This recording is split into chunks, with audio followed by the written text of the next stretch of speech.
Well, guys, we're back. Man, it has been some time since we've recorded, and for that, we apologize, Cyber Chefs. I'm not sorry. We're back. We're back, and thank you for those who have reached out to us, mainly through our Instagram channel, about requesting when the next show was going to be. So it got us like a new like yeah, we were reinvigorated seeing that, and just like, all right, people are actually listening. It's not just mom and dad. They're like, hey, when are you gonna record next? Like, I'm kind of interested in this.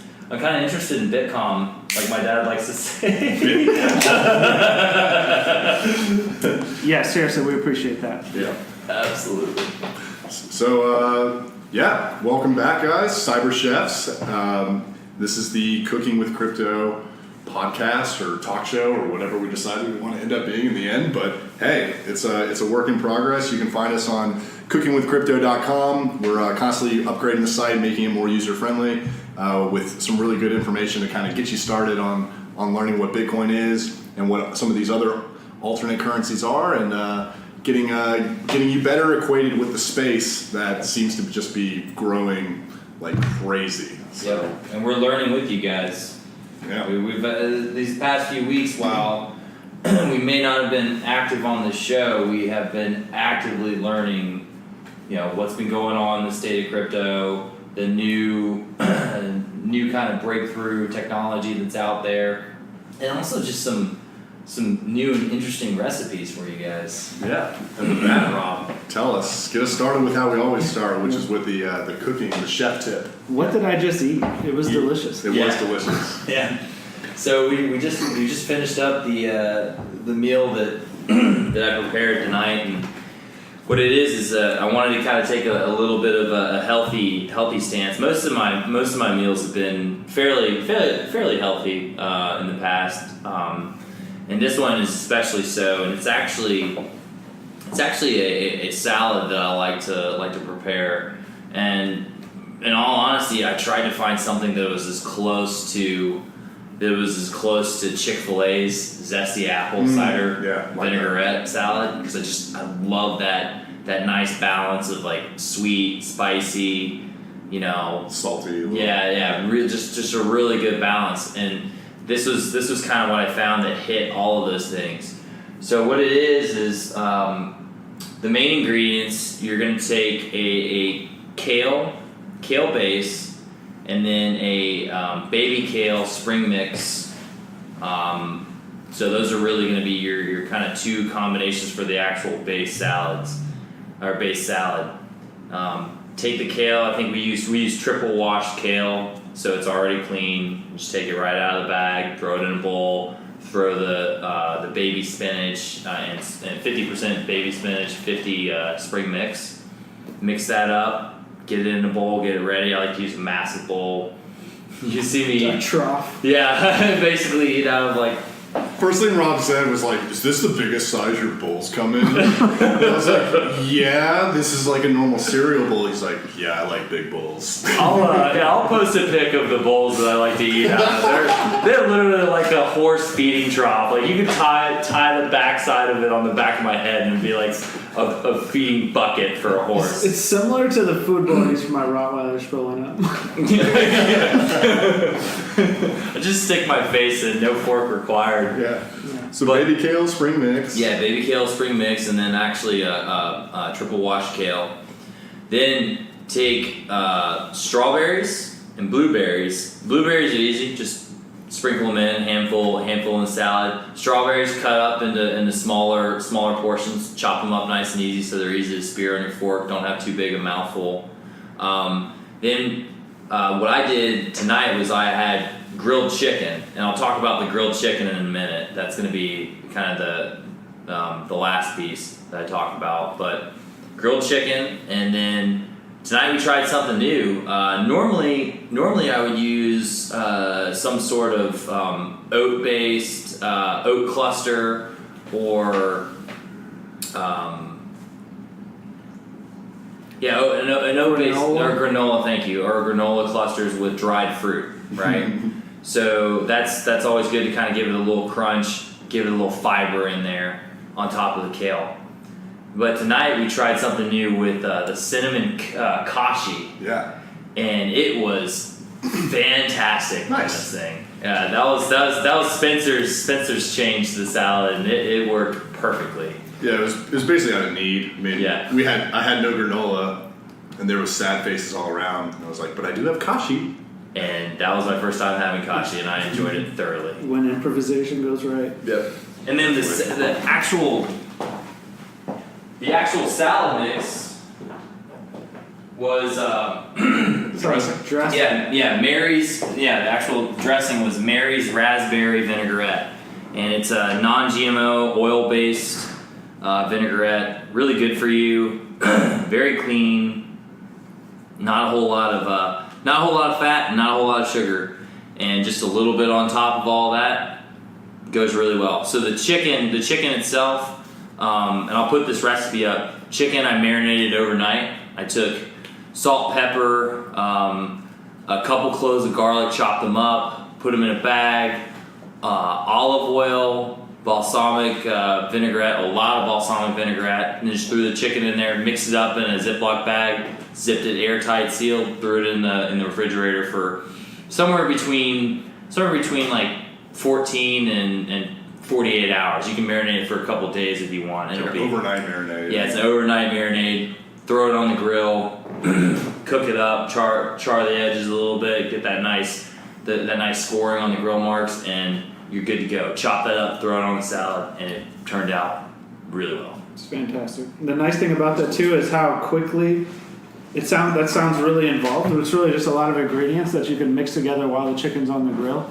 Cut that chicken up, add a duck, you're done. Exactly. So easy. Yeah. Gonna definitely put that in my back pocket. Yeah, and the marinade, the chicken by itself, you can just do that marinade and have the chicken with any kind of meal. The chicken is fantastic just on its own. No doubt. For sure. No doubt. So that covers the cooking portion. What are we gonna cover on block 2? Cooking portion done. Yeah. All right. Yeah. So I guess we wanted to cover, since we've been off air for several weeks now, life and things happening, work escalating, all these things. But no excuses now. We're looking to, I guess, get a general state of affairs. Yeah, general state of crypto. And maybe just open a dialogue for the next 10 minutes or so about general state of affairs of cryptocurrency, of Bitcoin, and then maybe lead into, the U.S. Senate hearings at some point, and then we also want to introduce, at some point during the show, the Lightning Network and some of the implications there. Technological advance that we want to talk about. So, yeah, state of affairs. The price has gone down quite a bit since the last match. But it's... What was it at the last time we... I'm not sure what the price was on the last episode, but it's been pretty steadily declining, as most people know that have been in.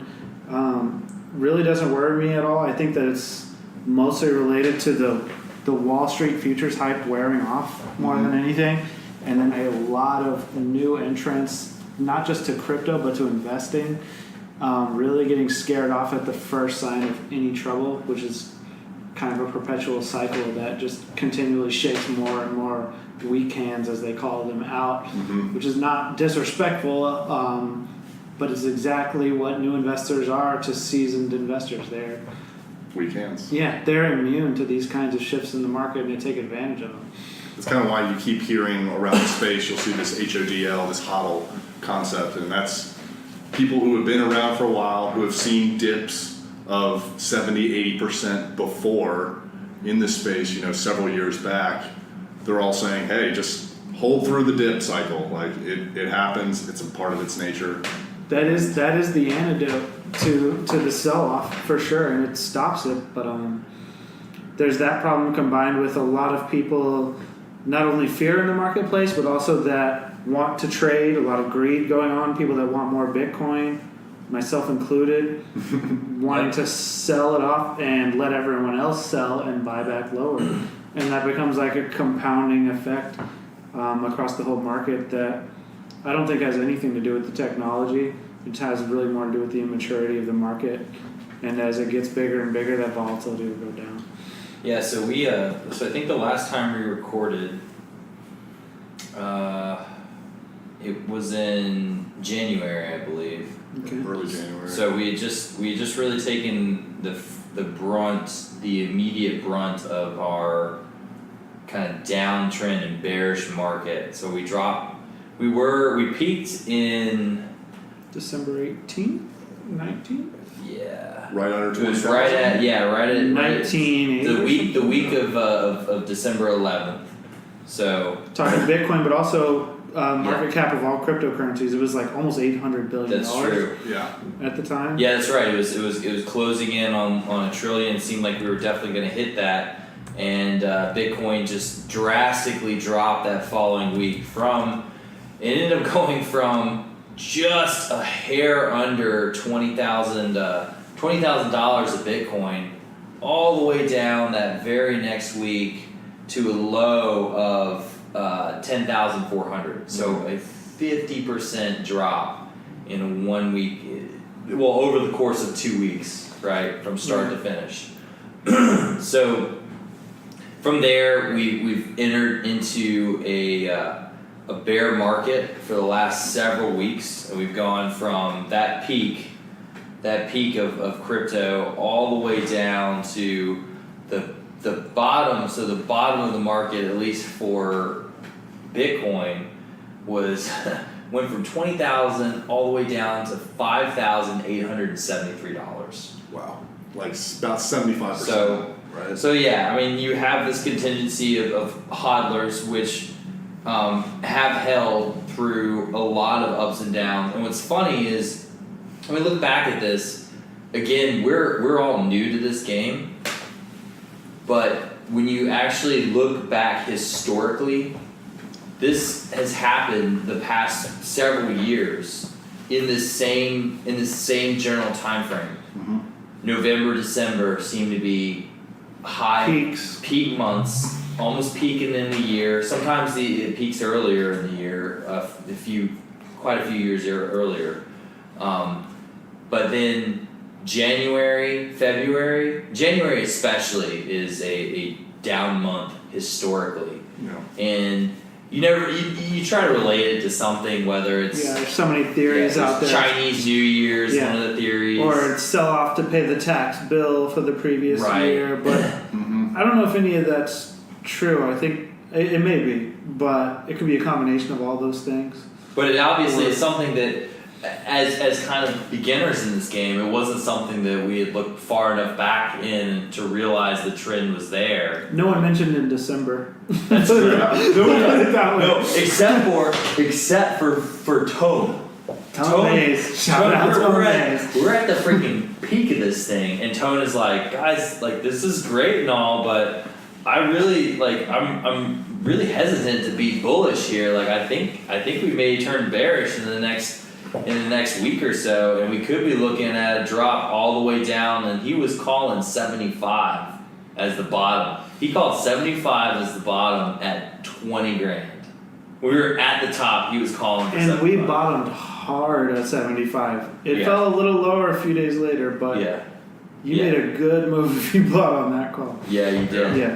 Yeah, you did. So we're back. It seems, as far as general state, it seems like things are at least looking somewhat up. We're not out of that bottom trend yet, and haven't gone full bullish, but we are having some upside. We've gone all the way from that 5,700 mark all the way up to just shy of 12,000. Mm-hmm. And now we're hovering in between 10 and 11. Yeah. 10,530 on GDAX as we speak. Yep. Yeah.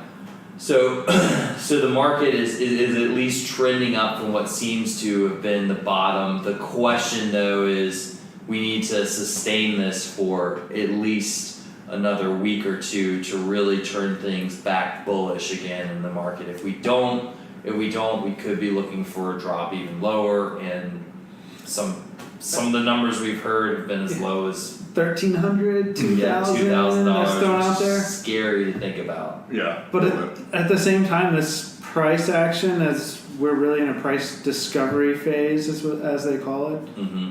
it doesn't alarm me as long as the fundamentals are sound, and the fundamentals are better than ever. as long as I've been following it. Now that we've Yeah. struck Yeah. our 200-day moving average and bounced off of that. You see that a lot in your typical, your standard markets, right? Where to bounce off the 200-day moving average is actually a great sign for investors. And shows some opportunity in reinvestment and actually like doubling down. Which in this case, if you were one to sell at the top, like what's the guy you followed? Vin Zen. Vin Zen. That's one of Tone's. Dude, tell Spencer what that guy said then. No, not Vin Zen. The Crypto Bob or not Crypto Bob. Crypto Kobe. Crypto Kobe. Lil Kobe, as he goes by on Twitter. Lil Kobe. Crypto Cobain. Lil Kobe is his handle. He called the top at 20,000. He's like, I'm close. He's like a parody account that really has a lot of like funny jabs, and it seems like he's not serious. But if you look back along the way, he's calling the price like a true pro all the way down, and that includes a fall to 6,000 with a spike back to 12. Like he called at 17,000 a bottom at 6, I think, which we had 5,900 or something. Back at 17,000, everyone else I was following was sure we were going back to new all-time highs. What did he say?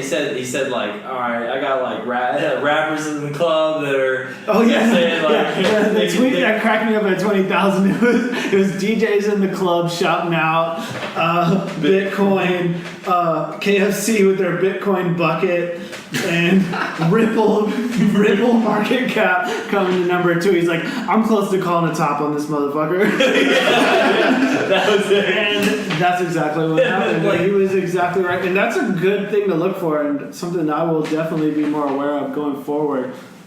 When people approach you that don't know anything to do with crypto, that aren't tech savvy people, when they're coming up to you every day knowing that you're nerdy enough to listen to this podcast and nerdy enough to be invested in crypto in 2017, which forget about 2015 and stuff. If people are starting to come up to you then, like, you're nearing a point of mania, and that's where the bubble's gonna correct. Yeah, that's it. And Definitely. we definitely hit that because we were thinking, 10,000 is gonna be the next mark, and it got crazy. As soon as we hit 10,000, we were rocketing up to 20.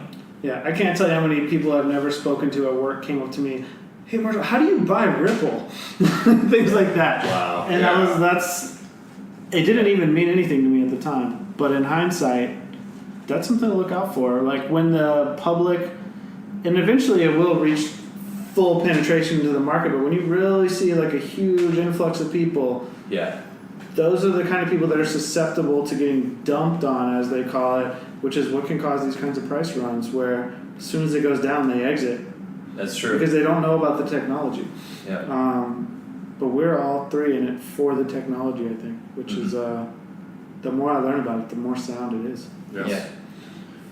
I think that, so in summary, it sounds like, we had a huge spike up in late December, followed by a huge correction right after that, like going into the new year, into early January. It went as high as 19,800, and went as low as 5,800, and now we're hovering in the mid-10s right now. Yeah. So we're kind of in this like interesting, I don't know if it's like a no-fly zone, it's more of just like maybe it's getting ready for its next bullish path. Yeah, we're cautiously cautiously and optimistically bullish. Yeah. But we're not out of the bear market yet. And really, this is the other point I wanted to make in the general state of crypto is explaining this to somebody else that I work with as far as crypto when compared to the altcoins and how this whole space works. Is you got to think of it as a tidal system, right? Crypto being the moon and your altcoins being the tides and the oceans. Bitcoin being the moon? I'm sorry, did I say it? Yeah, I'm sorry, Bitcoin being the moon. And so whenever Bitcoin changes directions or shifts, the entire system shifts with it because it is the market mover, it is the majority segment in this space. And when it has a bad day, you typically see these things go crazy in the same direction. Now, if it stays flat, you see this dispersion of funds into all those altcoins. You see these massive spikes in altcoins. So for a little while there, while Bitcoin was flat, you were seeing all these altcoins prosper. Mm-hmm. I think that's kind of a psychological thing too, because this space has become very accustomed to completely ridiculous returns and volatility. Right. So as soon as Bitcoin stagnates, people are like, I didn't make 20% this week. What's going on? And they seek out the alts. True. They're looking for the next moon coin. That's a great point. And that's just going to go with it for a while, I think. And it's just important to be aware of, like you said, Bitcoin's going up, everything's going up. Bitcoin's going down, everything's going down. With exceptions, obviously, to all of that. Yeah, that was a takeaway I definitely learned. Like, and maybe not on the daily value. Like, Bitcoin may drop on a daily cycle, right? And some, Ethereum or one of these others might go up, but not on like when you truly hit the bear cycle, which we just did. I think my biggest takeaway is what you just said, Rob, which is as Bitcoin overall becomes bearish over several weeks, you're going to see the whole coin market capitalization dropped. The whole ecosystem. The whole ecosystem just got deflated as well. So, that's not necessarily investment advice, but that's more of just be knowledgeable of what is the market mover. Right? And just really quickly, one important note too, we are so spoiled as crypto investors with the returns. Mm-hmm. The price right now is still over $10,500. I think December opened around $7,000. It did. Yeah. It did. It is up a lot over any kind of reasonable time frame. Mm-hmm. It ran away a little crazy for a while, but you're really hard pressed to find any kind of 6-month time period where it's done poorly. I think 2013 would probably be the only time that you could find that, and that's why I'm not discouraged by any of this. December's open was $9,900. Okay. So you would still be up if you adjusted that. And like November 15th then or something, maybe just a couple weeks before that. Give me a price. I think November 15th? Sure, just 2 weeks earlier. Well, I'm looking at it on the monthly chart right now, but November's opening was 6,400. Exactly. So and its high was 11,485, which we hit I think it was today or yesterday we got right around that point. With any realistic investment time horizon, it's not really a bad situation. It's just fallen a lot over this insane height, this parabolic arc that it went on. That was, who knows though? That's the thing. No one knew. It could have gone to 100,000. It could do it again tomorrow. Well, and I think overall, like in 2018, I'm still bearish, and then looking ahead to 2019, I'm bullish.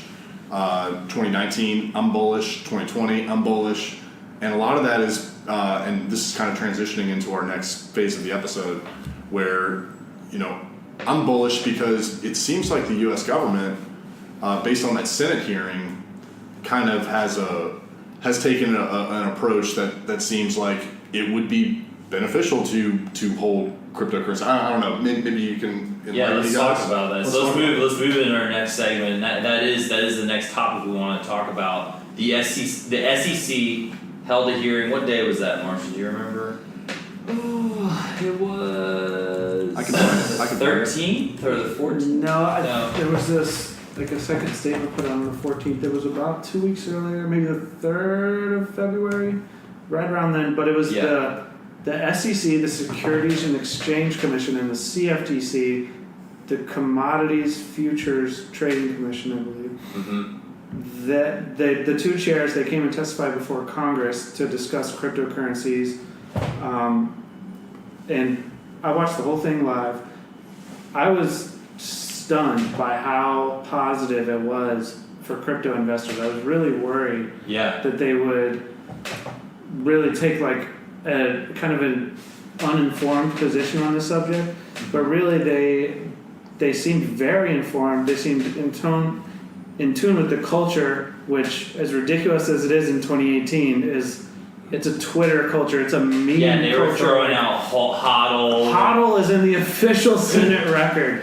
Nice. Everyone. It's amazing. They got the origin a little bit wrong, but I'll give him a pass because he probably didn't want to tell the true story on HODL, which you can find on Wikipedia. It's not an amazing story. So, okay, I'm not quite clear on this meeting, though. So this gathering was between the SEC, which is Security Exchange Commission, and then the CFTC, Right. Commodity Futures Trading Commission. Right.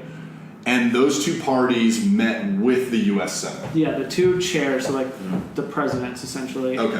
The head of each of those bodies came and testified before Senate. They do these things pretty frequently in a lot of different subjects, where Senate is just kind of they want to get a general feel for things. They have They're questions. testing the water for lawmaking as well. Like how do we need to? Yeah, these are hot issues you don't know a lot about. You guys govern them. Do you have the tools you need to continue doing your job? Exactly. And are there any things that we need to be concerned about that we should be writing laws on? That sort of thing. Which is a scary time for crypto when they go in front of them, because a lot of people were expecting, some sort of negative outcome of the hearing or the discussion, and it to be very anti-crypto. Maybe it was, they were slightly cautious in their conversations about ICOs. I would say that they were, which is legitimate. I would say they condemned ICOs for very legitimate reasons, which is that 99% of ICOs are unregistered securities. It is really no different, and that's like a legal term, but it's just like what a company does when they go to make an IPO to be listed on the stock exchange. They want to raise money from the general public, an initial public offering, Yep. an IPO. There's a lot of regulations around that to prevent scams, because companies are very, very good at stealing people's money. And so the flip side, though, is you can do private offerings, right? That's not an IPO. That's when they start soliciting funds from like venture capitalists and very rich, sophisticated investors. And because the audience is considered to be more sophisticated, which is not necessarily true and probably becomes less true every day with the internet and free information, but essentially if you have a certain net worth, they relax the regulations on people stealing your money because they expect you to They expect you to be more sophisticated. Registered investors, what is it? Is it accredited investors have a certain value that they have to be worth, or a certain value that they have to be able to invest in order to become accredited. Yeah, I don't know off the top of my head. I think it's $500K like liquid that you have to be ready to spend. That's the number that I have. Yeah, so that's probably right. Exactly. And so basically what the ICOs have done, it's like, if you got money and you're dumb, well, you're fine losing it. But if you don't have money and you're dumb, we need to protect those people, and that's basically what. Right, and so ICOs came along and they decided they were going to just play by the rules of private investment, except they would offer it to the public. And not be regulated. And not be, that's the thing, if you want to let the general public buy into your business based on a white paper or a website or whatever, which is what most ICOs are, then you actually have to require with the Securities and Exchange Commission. Yeah. And they will shut you down if they don't think there's anything legitimate there. They won't let you through. The ICO is basically a way around that, and a lot of people that are knowledgeable in that space have been calling it that for a long time, and they've been shutting it down. So one of the takeaways then from this gathering was that the Senate wanted to have more procedures, or collectively they thought there should be more procedures around ICOs? Really, the SEC chair, the Senate didn't seem too knowledgeable on the subject. And one interesting thing, the ICO space has kind of self-regulated in a lot of ways, because the SEC chair's position on that has not been a secret by any means. He's been pretty outspoken on it. Yeah, that's true. And as a result, U.S. citizens can't invest in most ICOs. Cannot.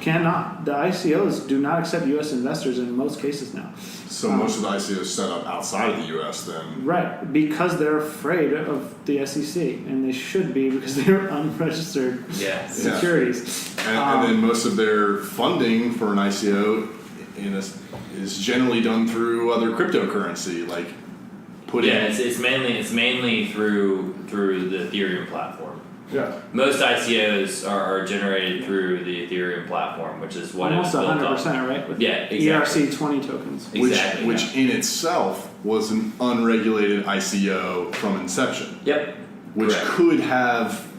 could have dramatic effects if they ever do change the regulatory environment around an ICO.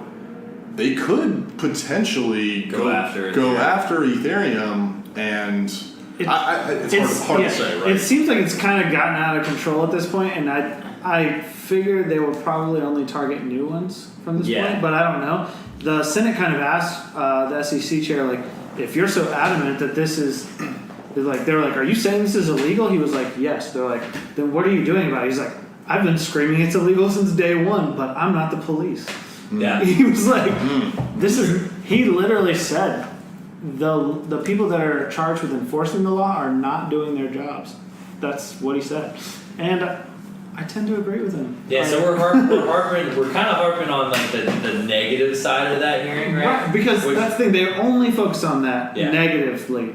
Right. That was, but the majority, the vast majority, surprising enough, was when they started discussing Bitcoin and even Litecoin. I believe they mentioned a few times. Super pro Bitcoin. Very, very pro Bitcoin. Why very is that? pro Bitcoin. Why do you think? And it was pro blockchain. Yeah. They were because it was the technology, the underlying technology is what they kept saying, like, hey, this technology, one of the pieces of Bitcoin is going to change the way we function as a society. Right.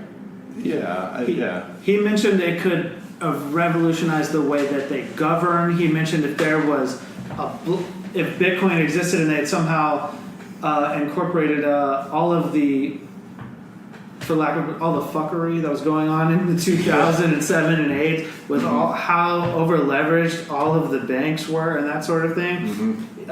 He actually said he could have stopped the 2008 crisis if he could have watched the data in real time, how over leveraged all these banks were, and known for sure that the records were correct, as every record in a blockchain is.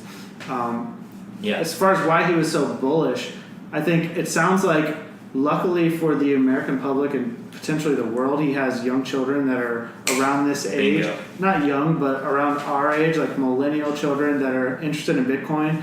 He mentioned how he spent his entire life as, he's obviously a pretty prominent financial figure, trying to get his children interested in investing and trading and just finance in general, and how they've had no interest. And he really was like, we need to take advantage of he said this now enthusiasm. He said it's changed. Like his kids, this is all they want to talk about. They never cared about stocks. They never cared about stocks, bonds, any kind of any kind of traditional trading platforms. And all of a sudden, like cryptocurrencies came around, and all they want to talk about is Bitcoin. And Right, they're altcoins. saving their money to invest and not to spend. And basically, his takeaway was, he said this. He was like, we need to encourage our young people to invest their money. And if this is the thing that they're interested in, we just need to make sure that it's safe, and we need to encourage them to continue to do it. Exactly. And he's like, and we've dove deep into this technology, and it's not only safe, it's potentially revolutionary, and it's important that we encourage them to invest their money rather than spend it all. I think that was the shooting star of the entire conversation. Right. When he said that, I was like,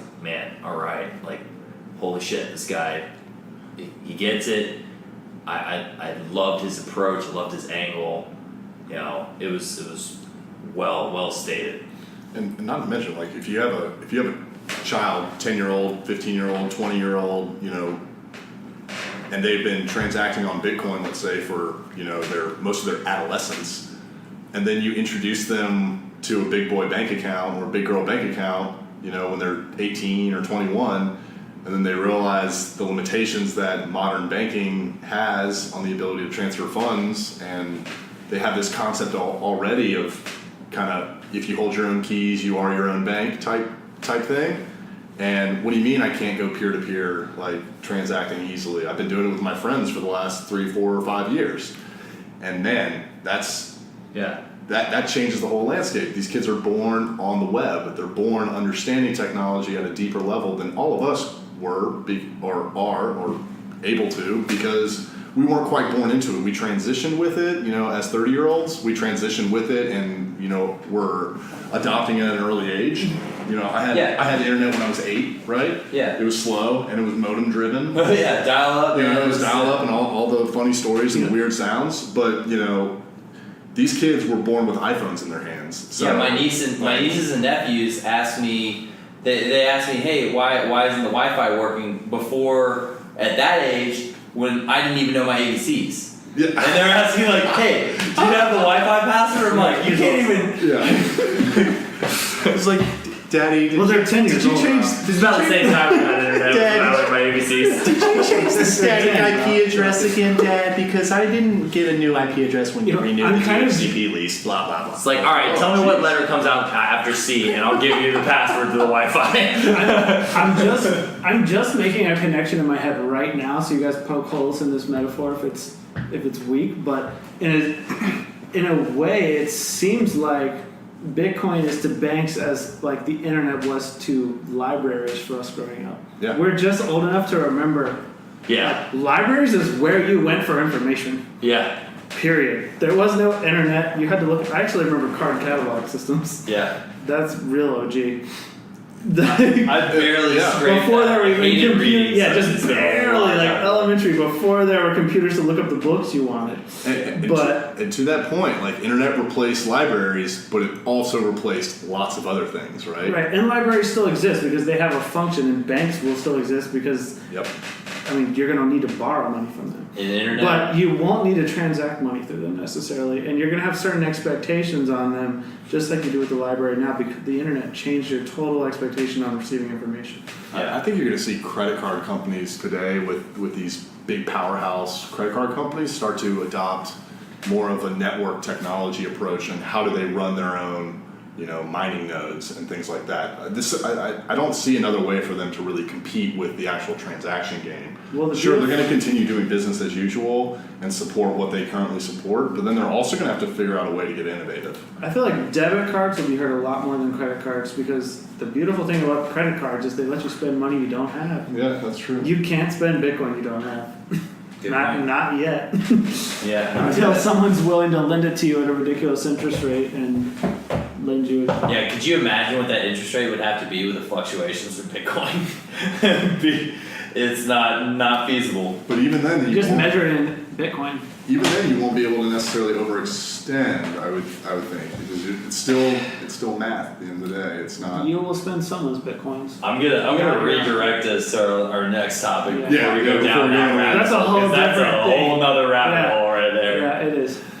Spencer, let's talk lightning nodes. Okay, well, yeah. So we talked about a little early in the show about this big up and down that we just experienced, and during that huge hype cycle we saw in mid-December, late December, we saw more and more transactions hitting the blockchain than ever, and the Bitcoin blockchain that is. Yep. And people were screaming on social media like, "Oh, it cost me $30 to send $1 worth of Bitcoin. Like, what the heck?" Transaction fees, the mempool. Yeah, these transaction fees are way high. The mempool was way overextended. There were a bunch of unvalidated pending transactions. Just increase the block size, Spence. Yeah, just increase the block size. Yeah, no doubt. Yeah, because that won't hurt the decentralized structure of everything. But Tell us why that doesn't work. tell us why decentralization or why It just increasing the block size is not going to get us there. Well, really, talk about the solution. Yeah, The solution has come. There is this concept of that they've been working we as the community and those that are developing this next solution. It's essentially a second layer that is on top of the main Bitcoin protocol. Mm-hmm. So if Bitcoin is the internet, think of this as almost like the killer application, kind of the email of the internet, right? Mm-hmm. So if the Bitcoin blockchain is the thing that is it's that true, valid ledger that we can all trust based on the decentralized, transactions happening. And you have this second layer called the Lightning Network. Mm-hmm. that has been being developed for several years now. A lot of it just really undercover and in the lower levels. Like, you really have to be a nerd to seek out, and understand what Lightning Network is and what it means. So basically, it's a proposed system that's built on top of the Bitcoin protocol. It's a second layer. And what it will do is it will allow people to instantaneously send and receive peer-to-peer payments with each other with much lower transaction costs and transaction fees, because the validation not every transaction goes to be validated on the primary blockchain. Right. Which It's is between fully like two, and maybe I'm oversimplifying this, but it's between two trusted nodes. The first was the first layer or first level of familiarity, right? Is between two trusted nodes. Like, I would be one node, you would be one, and then if Marshall wanted to send you a payment like we were talking about earlier, and Marshall knows me and I have a trusted node with him, he could send it through me to you. Right? Yeah. If you had no, direct interaction with Marshall currently. Sure. Yeah. Well, so before we get into too much maybe technical detail, let's introduce this concept. So Yeah. a lot of people said, well, Bitcoin can't scale to buy a cup of coffee. Like, you're never going to buy a Starbucks coffee with a Bitcoin transaction, because that transaction is going to take at least 10 minutes to validate if it even goes in that next block, right? Yeah. So how is any business going to accept Bitcoin in that manner? Well, what Lightning Network does and what it allows is basically you set up essentially a private peer-to-peer connection. So Rob is a node and I, Spencer, am a node, and we decide that we want to open up a payment channel. So what we do is we set up a public wallet that is SegWit enabled, and we basically have an initialized transaction that gets basically put on the blockchain. It's like, here's the new wallet address. Okay. There's this amount of Bitcoin that's on it. So maybe there's 10 Bitcoin in that wallet. Now, Rob and I can go through a series of transactions. Let's say I give Rob 1 Bitcoin because I'm buying his car. And so that transaction will go to that public address, and it will essentially establish a promise. Spencer promises to pay Rob 1 Bitcoin. So now, if you put in 5 Bitcoin, I put in 5 Bitcoin, we have a total net 10 Bitcoin. Yeah. Now, that transaction we just sent up says, all right, Rob has 6 of the 10 Bitcoin and Spencer has 4. And that's the promise. But we haven't closed it, right? We haven't closed that connection. Now, you pay me 2 Bitcoin because you want to buy your car back, and I'm, a savvy seller. And I sold it for double what I just bought it for. Right. All right. You send me 2 Bitcoin. Another promise goes onto that wallet, comes back to me, and it's like, okay, cool. Every transaction like that is an agreed upon, promise between the two parties. Yes, Rob agrees to send Spencer 2 Bitcoin, and Spencer agrees that Rob is sending 2 Bitcoin. Cool. So now the net swings back my way. I have now 6 Bitcoin, and you have 4 Bitcoin. And then when the blockchain cycles, it captures the current balance of when it cycles of that wallet, correct? So it doesn't have I'm not to. sure of. Because what I'm thinking of is those side chains, which is what we're talking about. Those transactions, what we can do is, you're talking about pretty substantial transactions with what you're saying. But let's say we're just exchanging like a pack of gum, or hey, I paid for your lunch, Right. and we're doing this. So right now the hash rate or whatever for maybe not the hash rate, but the full cycle rate for a block to be created is like between 10 and 15 minutes. Yeah. So let's say somewhere in there. Well, as we get further along and more blocks get created, they get harder and harder to basically be mined. and so that time frame will expand. No, I think the code is actually designed to keep the time frame consistent. It gets harder because more the hash rate increases. Oh, okay. Because more computers are being added to the network. Yep. If no matter, it doesn't matter the time frame in the future, less computers could be on. It'll actually Good get easier. clarification. Let me step back. Let me step back in my explanation, then I'll get to the point. Okay. I'll get to my point faster then. Yeah. So in that 15 minutes, you and I have made 5 very, very small transactions. I bought you a cup of coffee. You've paid for my gum. I, may have paid for our cab somewhere, and we've had several transactions back and forth. Well, instead of loading up the blockchain with all those transactions, every time it cycles, it shows the balance of your wallet and my wallet, and that basically that SegWit connection between us, what that total balance is and what we each owe, and that becomes. I think we might be using some terms a little out of context. Okay. Essentially, the way I understand it and the way I've read it about it is that public wallet is just a balance sheet. Think of it as our own little micro ledger between each other. That's a perfect explanation of what I was saying. It's a micro ledger. So there you go. Yep. Hey, I send Rob X Bitcoin, he sends me Y Bitcoin. What is the net? It's keeping track. That public address is keeping track of the net. Yes. And those promises are not happening. They're not being validated on the blockchain, so they're not contributing to that 2 megabyte block, that 1 megabyte block, right? But the net balance is. I don't think so. No. Only when we decide to close, or there's a dispute, right? Will the payment channel close?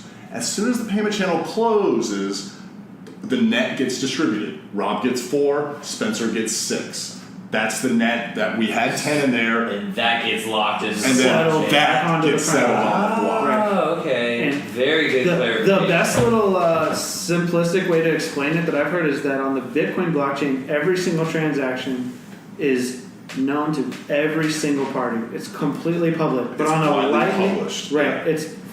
it's completely public. Yeah.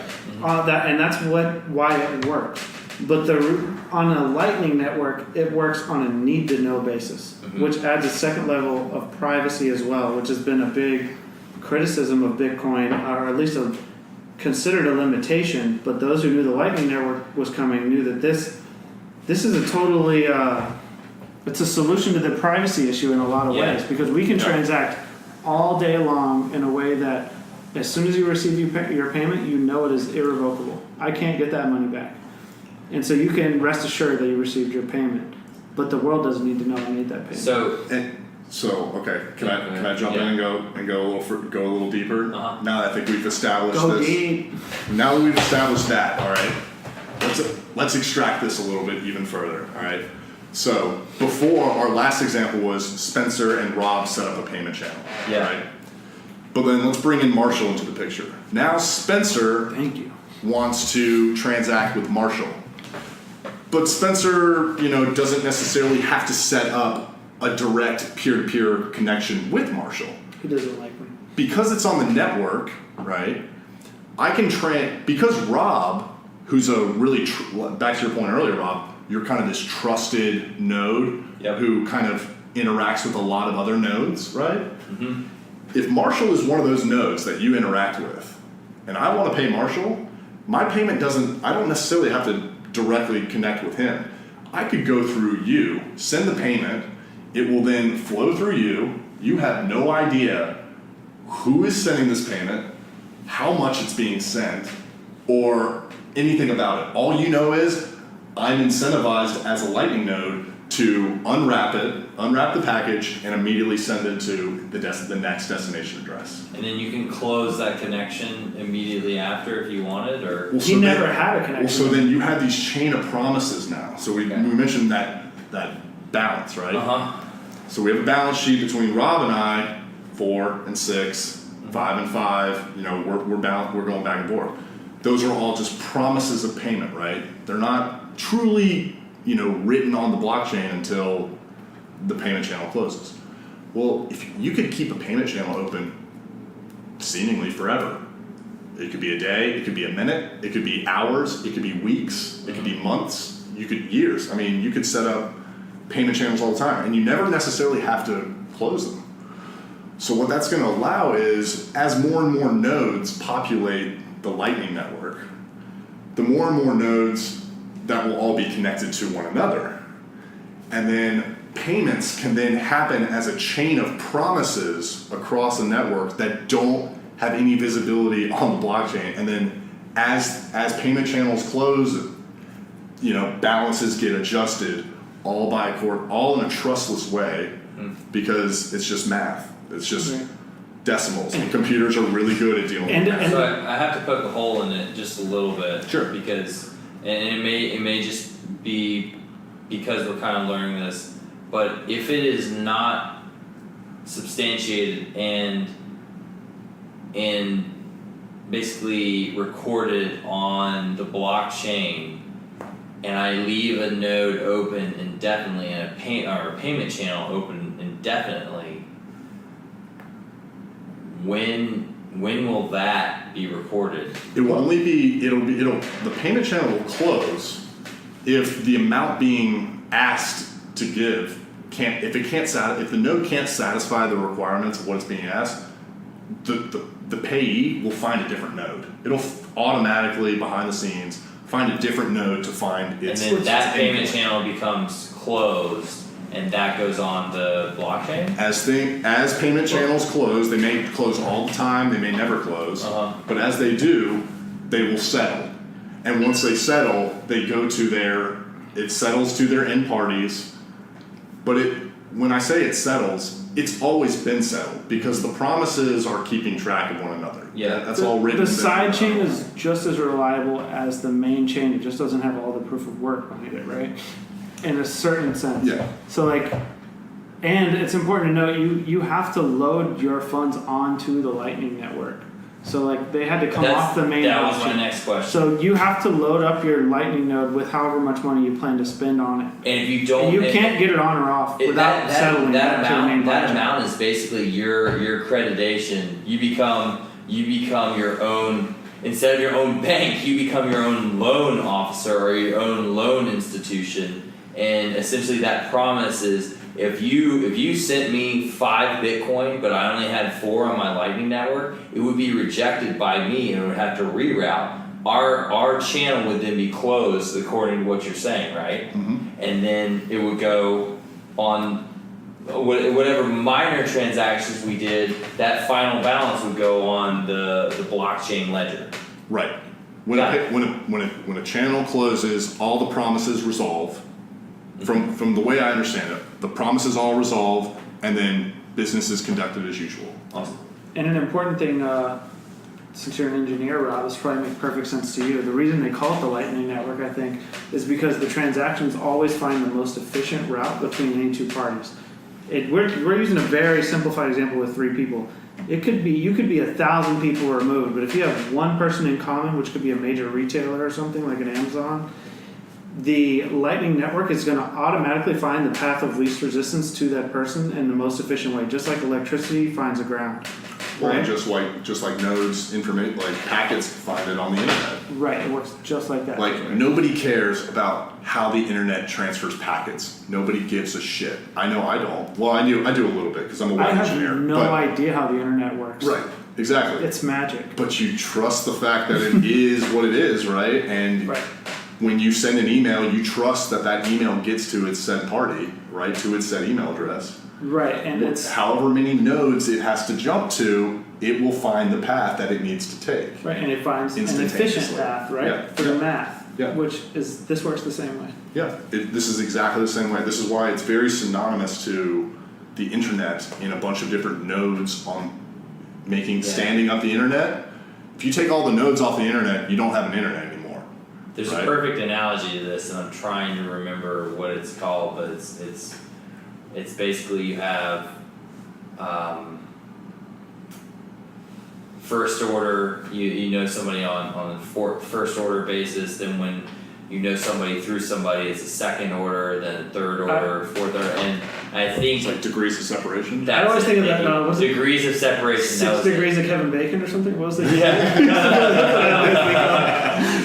6 degrees of separation. You can know anyone in the entire world. Correct? Is that? I think that's. It's something like that. It's Or something they like know that. Kevin Bacon. So essentially, they're taking that theory and building this sidechain network off of that, and that clicked in my mind and said, as an engineer, I should know this. I should have known the degrees of separation. It's just like that. Yeah, isn't that That's genius? it. And that's how anyone will eventually be able to pay anyone. And you're taking that theory and you're combining it with the mathematical algorithm of what this space can do and the transfer of money and funds, and making it available to the public without having to basically bog down Right. the blockchain. And that's the whole key to this whole thing is all of these transactions are happening off of the main Bitcoin blockchain, which allows for true worldwide scalability. Yeah.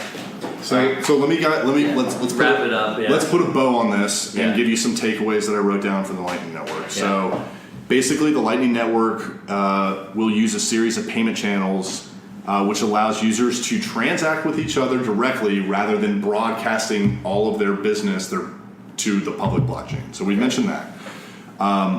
The architecture of the Lightning Network is still trustless, and it will always make sure that the funds reach their destination through the different intermediary nodes, such as Currently, there is an implementation of Lightning Network that's running on the Bitcoin testnet. All right, so it's not necessarily mainnet ready. It's still kind of in a beta mode, right? But more and more nodes are being added to the network every day and populating and doing basically testing out these transactions. So we're getting very close. There's a lot of talk in the community that's saying 2018 is the year of the Lightning Network. And there are thousands at this point, right? Yeah, Thousands. there are over 1,000. Yeah, and there were a couple hundred just a month ago. So it's increasing at a very fast rate. So yeah, there's no like set date on when this will go live on the mainnet. But like we just said, there's there's a lot of good bullish speculation that it will come in 2018. The Bitcoin community is just very careful about ever losing anyone's money, right? Which is why Bitcoin is great. Well, and They're even being deeper very than that, careful. losing trust. Right. As soon as Bitcoin loses trust, it will lose all of its value. Unravel. That's what I tell people. I'm not scared if the price crashes. Tell me when Bitcoin double spins. I'll be terrified. Yeah. True that. Yeah. So one thing I'm just gonna kind of note to you guys is on the 28th there's a local meetup that I had already sent you the invite to, and actually one of the topics of that meetup is to build a Lightning node. And What? Yeah. So that's gonna be what they're going to do in that meetup. So that'll be really interesting to go and experience and actually see how it's done. And then I think in our next episode, or at least one of the few following, we'll want to talk about that process of setting up and building a Lightning node, because I think they're supposed to be able to function on much lower power and lower use cases and smaller processors. So there's a chance my old laptop will run it There's a chance your old laptop may be value added. because I'm interested in setting one up. So Yeah. So I hope that's something we can bring to. We'll have to get some takeaways from that meetup. All right, so that kind of wraps up block 3 of the Lightning nodes. Let's wrap this thing up. We've gone a little long today, but it's been a while, so at least it's given you guys quite a bit of content to listen to. Hopefully, it's been entertaining, and you've at least got something to satiate your hunger in the meantime. I think we could go all night. So just let us know if you want. Yeah, it's true. We really could. Just our general day-to-day conversation. I wish we could record half of them, because some of the stuff that we talk about is just it's pure gold to record.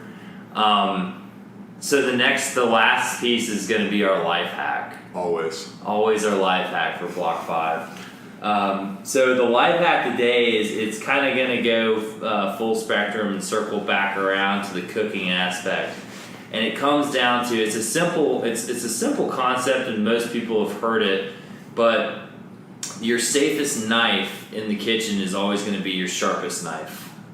Really? And, yeah. And so the people think the opposite because they think, okay, sharp knife means I can cut myself easier. Well, I'm going to put it in kind of an engineer's perspective. When you think about the sharpened edge of a knife, right, it's got the smallest surface area possible. It's got the least amount of lateral slippage. So if it's rounded, think about something with a rounded edge, it can slide off a rounded surface in any direction. So if you think about that in terms of a knife edge, if my knife is slightly dull, it means it's slightly rounded, so it doesn't have that sharpened edge. If I'm cutting something else that's also rounded and that knife is dull, it can quickly slip off of that, like an onion, which is often what people slice their fingers open with. It's tomatoes for me. Tomatoes or onions, that's true. You've got a hardened shell or hardened surface and a dull blade, and it can slide right off that angle and right into your finger. Y'all need to get the slap chop. Just yeah. Slap chop. So the life hack is really just buy the slap chop. Just don't invest in knives. Just buy the slap chop. You're good. You're golden. No, I'm definitely one of those people. Use that on your steak. Just keep up that You'll steak. be way more impressive with a very sharp knife, though. I definitely would have thought, like, maybe not the sharpest knife in the kitchen would be safe because, it's the sharpest knife. I guess you still want to be careful regardless if you're handling knives. Don't be drunk. It does make sense. I like the rounded. Two rounded surfaces are going to slip off of one another. Yeah. All you have to do to understand this concept is use a razor sharp knife. And you will instantly get it. It does. It just like you said. It's predictability. Exactly. It's predictable. They work exactly the way you would expect, whereas a dull knife can surprise you. And you start and in order to make a dull knife work, you have to put more pressure on the handle. You press down harder and harder. That thing has more force to slip off, and it comes down with more force. So that's just why you lose a fingertip. Yeah, a dull knife will still cut you. Yeah, a dull knife will still cut you. Have you guys lost any fingertips? No, yes. but I am using. Yeah, like I have a scar to prove it. Yeah, that's true. He has. It was a razor blade, actually, very sharp knife. But that was a result of being in a hurry, cutting vinyls, not cooking. Yeah. So I have definitely I've cut my cuticle and like a couple pieces of like my finger, never actually fully through the finger, but it's always been in the case of me cutting like a large onion that's very substantial and rounded, and the knife being dull and not quite catching the edge like it's supposed to, sliding right off that onion and catching my finger instead. Yikes. And that's the worst. So I like to put a little sliding action too. Is that a good chef move? So that's shearing. Cut? So you're adding shearing force to your cutting action. When you have a sharpened knife, you're just thinking about the pressure force, right? Because pressure is your force over area. So the smaller the area, which is the sharpness of the knife, the more pressure you can apply on it, the less amount of force you need to actually apply to actually create that shearing action to cut through the knife. Makes sense. So Spoken like a true engineer. like a true engineer. Yeah. All I know, it's super apparent when you pick up a really sharp knife. Yeah, exactly. It's instantly like, oh yeah, this is way. So easier. that's my life hack for today, and the real ploy there is, if there's any like sharp knife dealers out there, I could really use a sharper knife at any point. So if you guys want to sponsor us, we're open to sponsorship for donations. Yeah, I mean, donations is one thing, but hey, like if we get sharper, we'll plug your sharp knives. Yeah, for sure. But if they're trash, I'll throw it off this. I'll talk about cutting that delicious chicken and going to salads. It's Sharp just knife. Yeah. Oh man, we could talk about sharp knives for hours, clearly, but I guess this is wrapping it up, guys. Let's wrap it up, man. All right, Cooking with Crypto podcast. This is our 7th episode, lucky number 7, and thank you if you made it this long for listening. You're a true fan and true believer in our cause, and you can find us, of course, cookingwithcrypto.com. We're going to post this up on SoundCloud and a new blog post on the website. Check us out on Instagram, Cooking with Crypto, as well as Twitter. Reach out to us if you want to have us cover a certain topic on the show. We'd love to hear from it, hear from you. So, yeah, with that, I guess this show's in the books. You want to? That's it, Cyber Chefs. Signing off. Signing off, Cyber Chefs.